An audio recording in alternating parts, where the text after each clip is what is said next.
Hinagat at sinaktan ng isang unggoy ang kanyang amo sa Milangnilia, Cebu. Naospital ang 62 taong gulang na lalaki.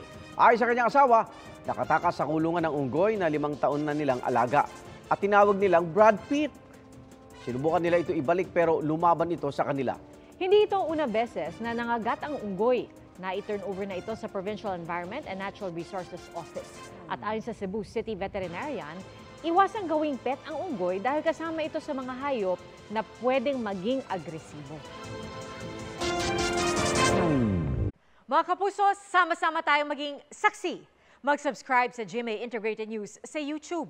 Para sa mga kapuso abroad, samahan niyo kami sa GMA Pinoy TV at sa www.gmanews.tv.